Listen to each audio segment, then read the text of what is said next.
Bonjour à tous, ravi de vous retrouver en ce début de semaine sur Monaco Info. Voici les titres de votre journal.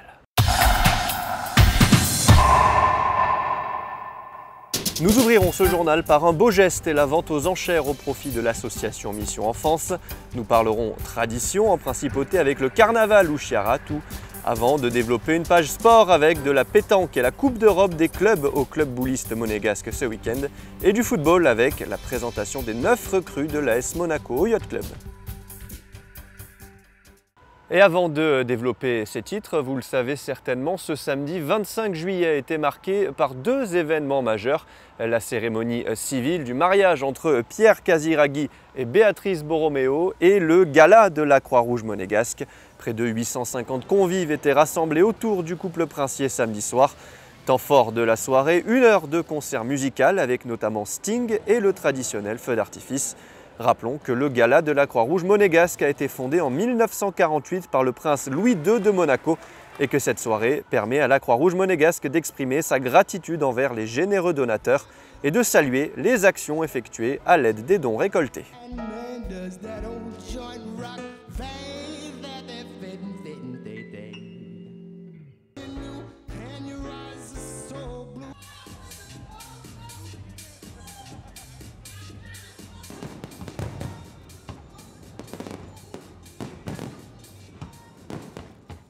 Depuis près de 25 ans, Mission Enfance se bat pour les enfants démunis. C'est dans cette optique que la vente aux enchères d'art et d'ardoise s'est tenue au salon Bellevue du Café de Paris avec le concours de l'Hôtel des Ventes de Monte-Carlo. Plus de détails avec Anthony Micou. Le combat est permanent. Pour offrir une éducation aux enfants victimes de la guerre ou de la pauvreté, Mission Enfance a cette année encore uni toutes ses forces. Dans le cadre de cette vente aux enchères, l'idée a été de réunir l'humanitaire et l'art. On s'est dit, bon, pourquoi est-ce qu'on ne ferait pas quelque chose un petit peu différent comme vente aux enchères? Et le fait d'avoir une thématique, ça donne une certaine cohésion à l'ensemble. Et puis moi, je trouve qu'il y a des pièces très intéressantes. Mais il y a des besoins criants et c'est assez extraordinaire de voir l'énergie, la synergie qui a été mise autour de cette opération qu'on a voulu appeler d'art et d'ardoise.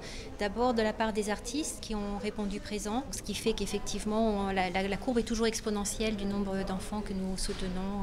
Voilà, et c'est ce qui est aussi une preuve de la réussite de notre association. 40 000 enfants ont été aidés au cours de l'année écoulée. On leur a distribué de la nourriture, des tentes, des couvertures. Pour Mission Enfance, il s'agit de secourir l'autre, quel qu'il soit. Partout, ils sont concernés par la détresse de l'enfant et œuvrent à son développement. Des écoles ont ainsi pu être construites en Afghanistan, en Éthiopie ou au Vietnam.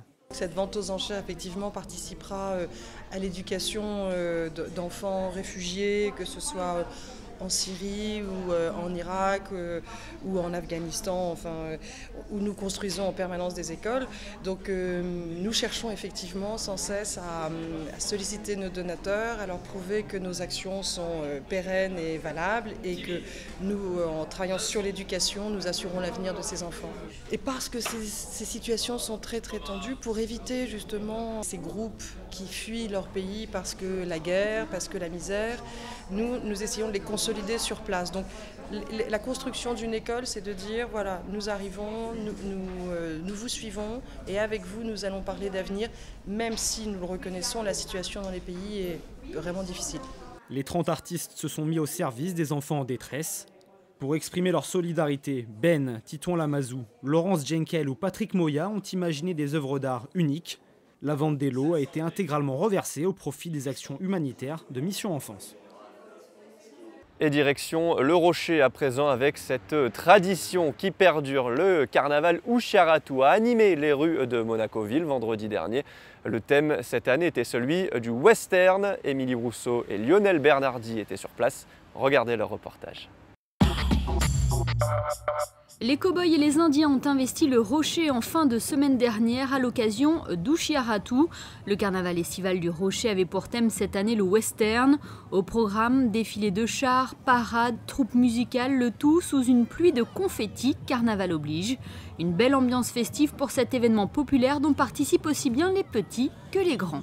C'est magnifique ce qu'on voit ici, c'est le plaisir, Monaco, c'est le rêve. Moi je travaille ici depuis 15 ans, c'est magnifique.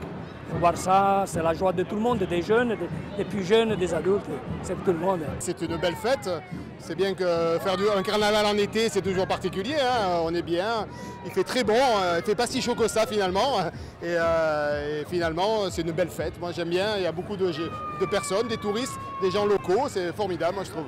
C'était un petit hasard, mais qui a trouvé bien sa place au milieu des chars. Et ma fille a eu le plaisir de monter dessus. Elle était ravie et moi j'aime la fête, j'aime la joie, j'aime que tout le monde soit en partage. Et donc c'est le cas aujourd'hui. C'est la première fois qu'on vient et c'est très sympathique. Très sympathique pour les enfants, la famille. C'est bien? Ça te plaît? Bon, je crois qu'il... forcément ça lui plaît. Remis au goût du jour par la mairie de Monaco il y a 5 ans, ce carnaval demande de longs mois de préparation pour arriver à ce résultat final. Dans un premier temps, on choisit le thème, les élus valident ça en conseil, puis après on passe à la fabrication, donc il y a des dessins qui sont faits, validés, fabriqués, et puis après ils sont là, en chair et en os. Et de voir tous ces gens qui s'amusent, j'imagine que pour vous c'est vraiment une consécration, c'est un réel succès. Ah oui, ça c'est vraiment le résultat qu'on attend et c'est ça qui nous fait plaisir, c'est pour ça qu'on travaille et qu'on est motivé. 4 chars de grande taille confectionnés pour l'occasion auront donc paradé dans les ruelles du Rocher. Ils étaient accompagnés par des danseuses brésiliennes et par la Team Monaco Country Line Dance. Et comme le veut la tradition, les festivités se sont achevées par un grand bal sur la place de la mairie.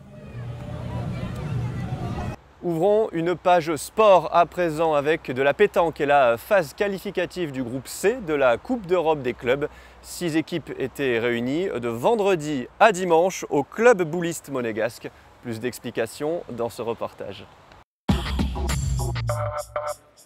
C'est tout simplement l'équivalent de la Ligue des champions en football, l'Eurocup de pétanque. La Coupe d'Europe des clubs faisait étape à Monaco de vendredi à dimanche avec la phase qualificative du groupe C.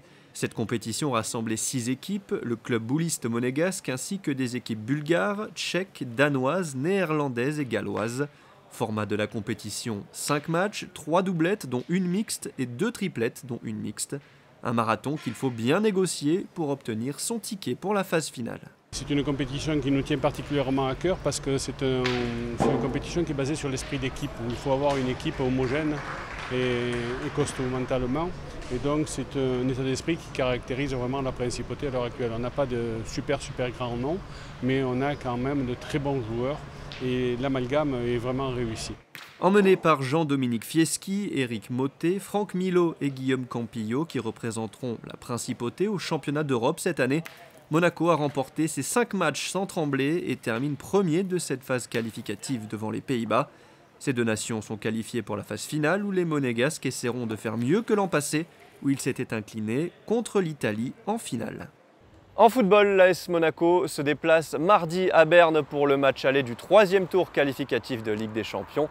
Vendredi dernier, Vadim Vassiliev, le vice-président du club, présentait les 9 recrues de l'ASM. Anthony Mikou.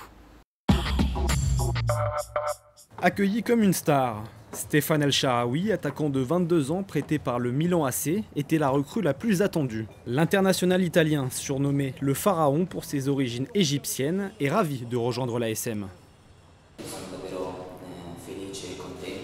Je suis très content d'être ici. C'était important pour moi de prendre cette décision et de signer à Monaco. Je suis convaincu que c'est le choix le plus juste pour ma carrière, donc je suis vraiment heureux. Les Rouges et Blancs montent progressivement en régime. Après 7 matchs amicaux, la compétition reprend avec cette double confrontation contre les Young Boys de Berne. Les Suisses devraient être privés de leur pièce maîtresse, le Français Guillaume Waro, auteur de 23 buts la saison dernière.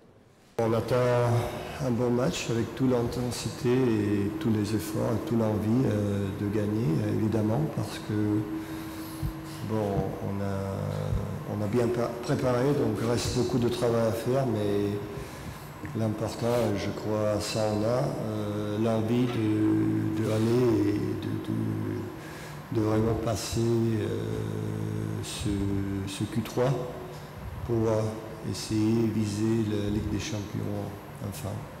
Le dernier match remporté par Monaco 5-1 face aux Allemands de Mayence a permis à certains joueurs d'emmagasiner de la confiance. C'est le cas de l'Argentin Guido Carrillo, recrue la plus âgée, venu remplacer Dimitar Berbatov.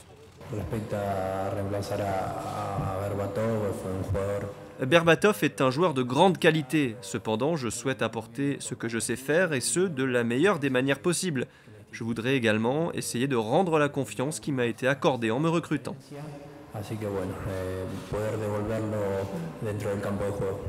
Autre recrue, Ivan Cavallero a fait forte impression en marquant lors de ses 3 premiers matchs.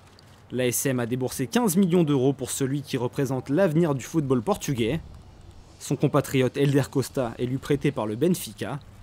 Autre joueur prêté mais sans option d'achat, Mario Pasalic, milieu de terrain croate qui appartient à Chelsea. Adama Traoré arrive lui en provenance de Lille pour 14 millions d'euros. Il a été élu meilleur joueur du championnat du monde des moins de 20 ans avec le Mali au mois de juin.